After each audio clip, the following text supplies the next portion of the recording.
to our first session. Let's start with a simple little meditation I love to do at the start of a great many things in my life. Just get comfortable. Take a deep breath and relax your body from head to toe as you exhale. Take another deep breath and relax even more deeply from head to toe. Take another deep breath, relax your mind, let all thought go. Close your eyes if you haven't already, and see that you're in a field of light. You're bathed in a field of light. Light and energy, healing, vibrant energy. That is who and what you are. So be it, so it is. Now maintain this relaxed state and listen to these words about the power of magic and a magical path. I will try to get to the essence of what I know every time I speak. This is a direct path. For years I reflected on that phrase, the direct path. I kept hearing it applied to different things in my 20s. That's what I wanted, the direct path. What does that mean? To me, it means something that doesn't require 20 years of disciplined meditation of 6 hours a day before you have some awakening. No, I'm too lazy for that. I'm too impatient for that. I want it now. Somebody walked into my office a while ago and said, I want what you have. And I looked at him and saw myself in my 20s. I would look at different teachers, and that's what I was thinking. I wanted what they had, and I wanted it now. I did not want to wait forever. And then on my journey, I found all these things that brought it to me quickly. Then, and see if you can identify with this, I forgot it. I would have these moments of realization. I remember having one when I was 5 years old in a church. I had another at 16 singing Bach. I had another at 24 on a mountain in Taos, New Mexico, looking at a sunset. I had these moments of realization of the wonder of what is. These experiences of bliss, what Maslow called peak experiences. I had them. And in those moments, that was all I needed to know. And I had achieved every goal in life. I was completely fulfilled. They were enlightenment experiences, if you will. But then I forgot them. I kept forgetting them over and over. And I would have to keep reminding myself. And I finally found the tools to keep reminding myself. We all know, we all have an enlightened mind, if you want to put it that way.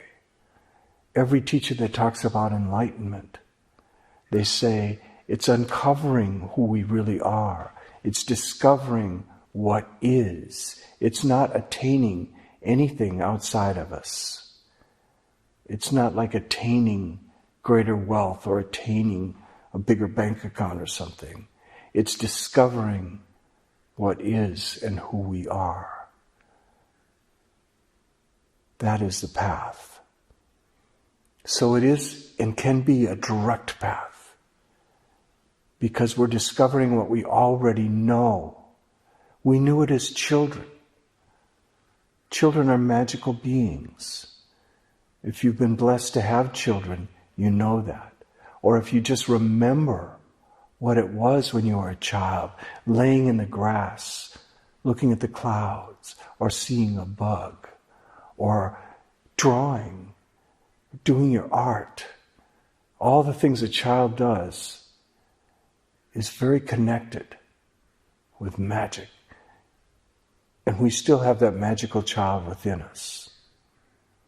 We all have a creative magician within us. And it's a matter of remembering, or even of summoning, if you will. It's all a matter of our mind. It all starts in the mind. Everything that was created first started in the mind of someone. The great mystery is, what mind created all these mountains and oceans and these wonders of this planet? Because we know in our own lives, everything that's first created starts in the mind. Of course, that's where it all begins. It can't be any other way. Everything we've created in our lives was first a thought. We are all master magicians. We are all masters of creative visualization, if you will. If you like that phrase, which I do. It's just that most of us use our creative visualization to think about what we'll have for lunch, rather than think about what we want to create in our lives. We're doing creative visualization all the time, for good or ill. But most of us in our lives do spend a lot more time creating lunch and dinner than we do creating a real fulfilled life, than we do creating the life of our dreams. How does the process work? We start getting hungry. There's a desire there. We think, I'm hungry. What do I want for lunch? And then in our mind's eye, we go through all these possibilities. Do I want to go out somewhere? Do I want to do something here? Do I want a salad? We go through all these possibilities. We're all masters of creative visualization. We're doing it all the time. But usually, it's just not conscious. Let's make it conscious. Let's take just a few minutes, that's all it really takes, and really visualize what's important to us in our lives. Really visualize what we want in life, what we dream of. It all starts with a dream. I was thinking the other day, no one would remember Martin Luther King if he said, I have an opinion. Opinions don't matter much. Dreams matter. He said, I have a dream.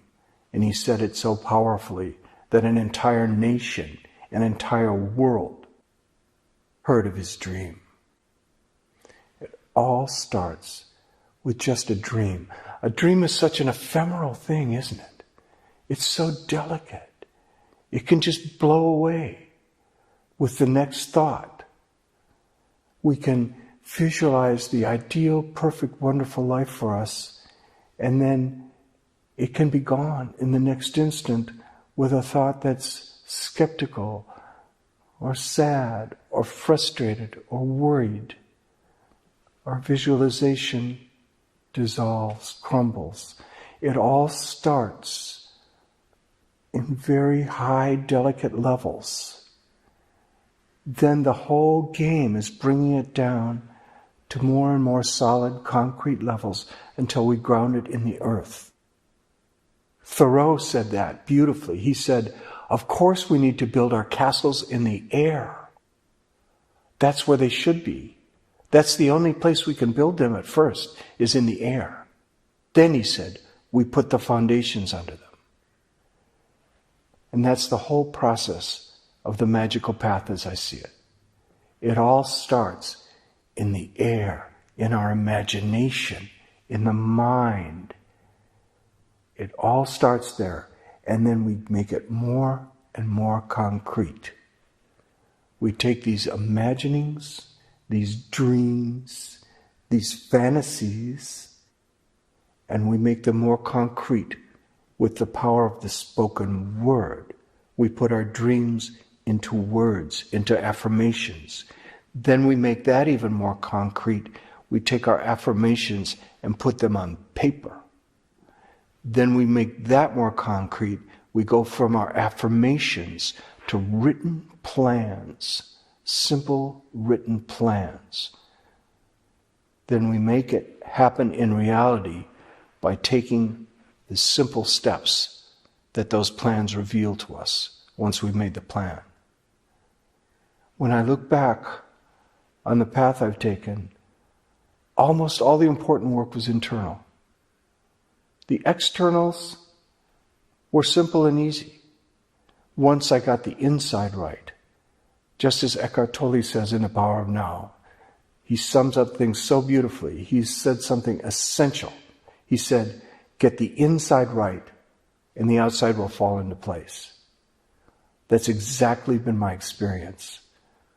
I know many other courses and things, they deal with those externals. This is how you get rich in real estate. You do this, you buy a house, you flip it, whatever.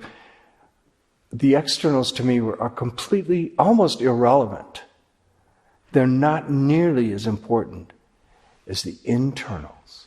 The work is in your mind. I often think 99% of the important work I've done in creating the life of my dreams was internal in my mind. And that other 1%, the external, was easy, was obvious. And I didn't need instructions on that. I didn't need to take a seminar on that. What I needed to do was get the inside right. So let's do that. How do we do that? It all begins with our thought. It all begins with what's going on in our mind. Our thought is the source of our creativity, of course. Our minds, that's where we dream. And that's also where we undo all our dreams. So it's a matter of becoming aware of what's going on in this screen of your mind. What's going on with your thoughts. Some people I've seen have kind of panicked when I've said, you have to become aware of your thoughts. Every moment they think, oh no, that's so hard.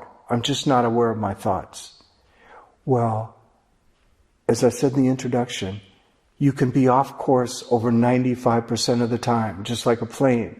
It's okay, you can be oblivious to your thoughts 95% of the time. But a certain percentage of the time, a small percentage, you need to remember again and to get back on course. It's all in your mind. It's all in your mind. That phrase has such great depth and power. It's totally true. Of course. Isn't it obvious?